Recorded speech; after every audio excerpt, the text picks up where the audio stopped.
Yeah, please hurry, because it sounds like she's being assaulted right now. I mean, it sounds like she's being raped currently. We'll be out there as soon as possible. When a 911 operator says as soon as possible, what does that really mean? Well, the answer depends on where you live. I just saw a man attack a woman. He's an elderly couple that have been attacked. Both of those calls came in March 2021 to the Salt Lake City Police Department. The first one, a suspected rape in progress, took 28 minutes for officers to arrive. This woman, all I want to do is just find her and hug her and tell her that it's going to be okay. The second case, an assault on an elderly woman, took more than an hour. And he struck her in the face about right here, and she dropped. Fist right across the side of her face. I think it's a direct relationship to our staffing. This is the first interview Salt Lake City Police Chief Mike Brown has granted us since we started reporting on slow response times in spring 2021. Since then, he has hired more officers and response times have dropped. We went through a difficult time. I think at the high water mark, we had 92 officers leave the department. On average, Salt Lake City response times for the most urgent 911 calls were as slow as 18 minutes 36 seconds in August 2020. We certainly didn't meet our goal.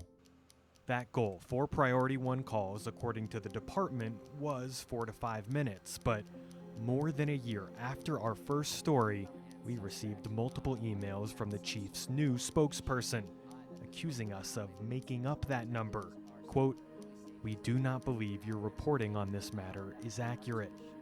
The mayor's spokesperson was also confused. Where do you get the 4 to 5 minutes? Can you justify where you have this on tape or on record? Yeah, we have it on camera. Why change the goal from 4 to 5 minutes to 10 minutes? You know, I don't know if the goal has ever changed. You can hold that. Just hit spacebar. Hit spacebar? Okay. We're looking at priority ones in March. Under 8 minutes. That's a good time, but I think we'd like to see them closer to 5, even 4 minutes. That's a good response time. I know that Chief Yule quoted, and he's a smarter man than I am, but he quoted the national average response time, and I think it was somewhere in the neighborhood of 5 minutes. And so, for a priority 1 call. And I think that's acceptable. That's something that, you know, when you call and you're in the worst situation that you've ever been in your life, 5 minutes is a long time even, but it's still better than looking at 8 minutes or even 10 minutes, because each time that clock ticks, it just seems like an eternity. So did he misspeak, or? I don't know. I don't know if he did or not.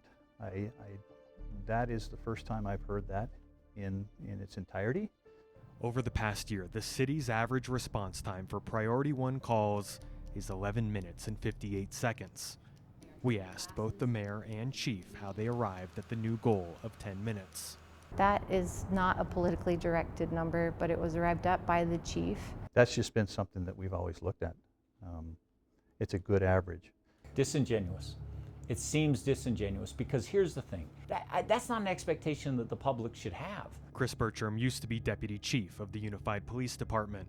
Part of his job was to manage response times. I understand they may not be able to hit a goal of 5 minutes right now, and it looks better to say, well, our goal is 10.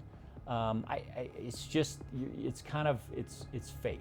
Somebody is kicking in my front door right now at 1 o'clock in the morning, and that you're expecting that a 10-minute response time is appropriate and within reason and what the expectations of the public are? No. For comparison, over the past several weeks, we've requested Priority 1 response times from every police department in Utah. Cottonwood Heights, 3.4 minutes. Most departments have responded. Some have not. For instance, Roosevelt, less than a minute call, that's awesome. You'd like to live there. That's a good system in place if that's the average time. Heber City, 3 minutes. West Jordan, 8 minutes. Sunset, 2-minute response time. That's good. Salt Lake City's response times might not be as bad as they were, but they are still among the worst in the state. Bertram says the best comparison is UPD, which has a 5-minute, 1-second response time.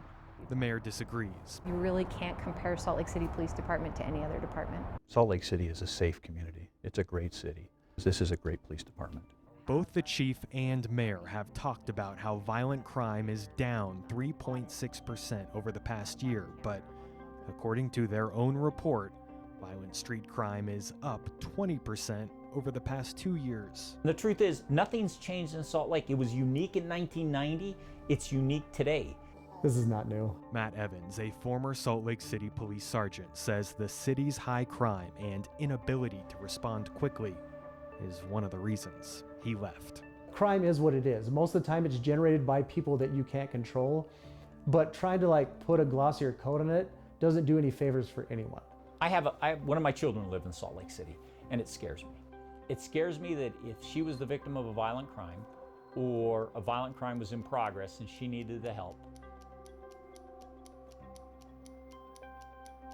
concerns me. Yeah.